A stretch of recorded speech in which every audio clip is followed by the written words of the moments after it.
I think the most frustrating, well, not the most frustrating is the carnage. But aside from the actual killing, the most frustrating thing to me in all of this is the commonly cited refrain that Hamas started this, that it began on October 7th. That is when there was a ceasefire until, I mean, and it's just blatantly untrue. It's just factually untrue because of, well, I don't know. I mean, I have my own opinions on it, but I didn't invite you guys here to talk about my opinions. I want to hear from you. What is wrong with that statement that Hamas started this, or this started on October 7th, that this is, looking at this in isolation? If Christians who that's all they've ever heard and they don't know any other view, what do you say to them to get them to start questioning that talking point? Let me start with you, Ben. Okay. So the mythology in our head is that up until October 6th, things weren't perfect, but there was basically a state of justice. And when we say peace, peace, what that meant was like people weren't shooting at each other. That's actually untrue. Right. But that's the way that story in our heads plays. And then on October 7th, Hamas broke that state of justice and peace because through its brutal acts of savagery. And it's not to say that some of what they did that day weren't brutal acts of savagery, but the notion that they were breaking a state of sort of a stasis of peace is untrue. And that state of sort of reality of unjust repression, oppression, displacement, murder of Palestinians by the Israeli state has taken on all sorts of forms and stretches back continuously to the founding of the state of Israel, when 750,000 Palestinians, Israel displaced them from their historic villages and erased 500 Palestinian villages from what became Israel. And there's a whole history that we don't have time to describe, of ongoing displacement, ongoing murder, ongoing cultural repression of the Palestinians at the hands of the state of Israel. And I want everyone, because this really, what we're talking about is our imaginations right now. Like there's a factual reality over there. There's also a reality about how we represent and understand it in our own heads. And that is extremely powerful in how we as Americans respond. So I want the listeners to just imagine being, let's say, a child. We'll just say a boy right now, and your grandparents, you've grown up with your grandparents telling you, or your great-grandparents, about the trauma they experienced at the hands of Israel when they lost their land. And you've heard about your home village, which you've never visited. And your uncle, just close your eyes even, your uncle, you've not met your uncle because your uncle has been in an Israeli prison without charge since you were born. And your cousin who lives in Gaza, you haven't heard from for 2 years. And your best friend a few years ago, Israel shot and killed him in front of you. I want you to imagine that. That's the reality for a lot of Palestinians. What would you do? I would hope that you would resist through nonviolent means. That's what I would hope. I've never experienced those things, so I don't know what you're going to do. Different people respond to those realities in different ways. But I want us to at least understand and have the kind of realistic starting point that the mythological commitment to the idea that Palestinians are inherently violent is a racist myth. Palestinians are no more inherently violent than any human. But a set of experiences like that will create a set of tensions and realities that others don't face and that people will respond to in different ways. Some of those responses are not acceptable. Yeah. Some of them can be deeply, affirmed and should be. Well, let me piggyback on that real quick. Well, Bruce, do you have something to add to it? Because that segues into a question I'm going to ask him. Yeah, so I spent the first chapter of the book trying to sort of describe some of the history of Gaza, which of course is only one geographical area of the so-called Palestinian territories, and to lay out some of that backstory, the pre-October 7th material. And then I spent a long time creating a Gaza timeline that ended up as an appendix to the book. So if readers, I'm just giving a shameless plug for this, if they want to sort of see some of the historical highs and lows that Gazans have experienced, they can find it there. And of course, in many wonderful studies on the subject.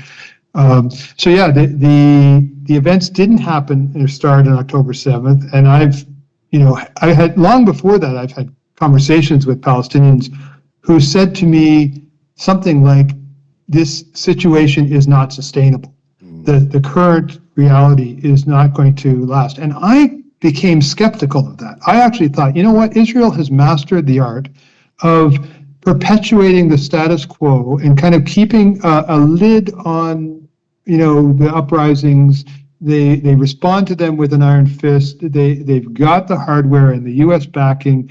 This can be sustainable, and Israel's doing a great job of sustaining it. And so I got skeptical, and I came to sort of the inner conclusion that this is what the past and the status quo is what we're going to see in the future. Obviously, I was very wrong, or at least Hamas went out of its way to dispel that myth by saying, you know what, for the following reasons, we are not going to allow the status quo to continue. They used, as Ben said, some horrific means, some criminal behavior to get the world's attention, but it certainly succeeded in bringing Gaza back to the front pages. But you had a question that you wanted to address. Yeah. But actually what you just said brought up another rabbit trail, and that's what we do here at Disciple Dojo, which is, what do you, this is a gut feeling, a gut question. You'd have to obviously back it up with arguments and data and everything, but just at a gut level, do you think Hamas knew the carnage that they were unleashing when they committed those acts, that was part of the get the world's attention thing, is even if it costs our own people and everything, like do you think that, or do you think they genuinely thought that there would be a different outcome in terms of the response on Israel's part? Just what's your gut feeling on that? I mean, my feeling is that Hamas succeeded wildly beyond their expectations, and that the carnage that they inflicted, along with Islamic Jihad and other civilians that crossed the border, far exceeded what they expected they'd be capable of doing. I could be wrong about that, but that's my sense. I also can't imagine, and I don't think that Hamas expected the level of disproportionality that has followed. They knew that Israel responds in an overwhelming force, but did they expect this level of carnage? I don't know what you think, Ben, but it's possible that some did, but I have my doubts about that. And frankly, I hope that they didn't expect this would be unleashed on their people. Ben, what do you think? Yeah, I also think about larger regional geopolitical things that were happening there that it's been speculated was kind of one of the reasons why Hamas made the decisions to go now. I also just want to point out that this kind of discussion is it's difficult to have in this kind of environment where Yeah. as soon as you say the word Hamas, like from the get-go, it's very difficult to have a nuanced discussion or a historical discussion. The only kind of safe route in certain circles anyway, a lot of them in circles, that I'm familiar with, is to just slap the label evil. And as soon as you do that, then there really is no, then like asking for rationale Right. it is actually a dangerous thing to do. You risk being seen as excusing evil. Yeah, exactly. But there are historical reasons for what happened, political reasons,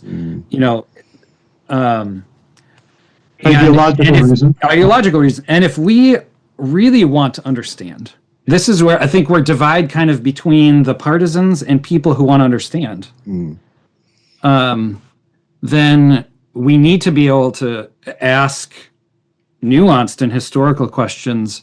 What is Hamas? And that's where I want to kind of, I see such a contrast between the approach that Daniel Benora took in his chapter in the book, answering that question, and the approach that Mike Cosper of CT took in his spring 2024 cover article for Christianity Today, The Evil Ideas Behind October 7th, where he essentially doubles down on the mythology, he is slapping labels, evil, evil, evil, evil, evil, all over the place in ways that shut down the conversation. Yep. And it's not to say that we should not be able to characterize evil as evil. But if we want to understand what happened on October 7th and what happened before and after, then we have to be able to ask these questions as if there are reasons why things happened. Yeah. This was a struggle during the post-September 11th for a lot of Christians when people like Ron Paul and others would talk about blowback, and they'd say, this is blowback. This is what happens, unintended responses or consequences to other actions. And as soon as that topic even got broached, there were cries of traitor, excusing terrorism, treason. Like, people just started shrieking instead of being able to have the rational discussion of, no, ideas and actions have consequences, and those consequences aren't intended. And when you experience blowback, it's not out of the blue. It's not just the banality of evil being evil. There are times when that's true, but not everything is that way. And so your chapter, if folks that haven't read the book, chapter 5 is Daniel Benora's chapter on Hamas and violence. It's a really good chapter. It's worth reading for people who only know of Hamas, as what they see on the talking points. And I didn't get the sense it in any way excuses. It's just explaining. The difference between excusing and explaining is sometimes just based solely on people's subjective feelings. But it's incredibly important. Your chapter, Ben, was the one that was so impactful for the reasons that you said, that mythology that so let me be candid up front, put my cards on the table.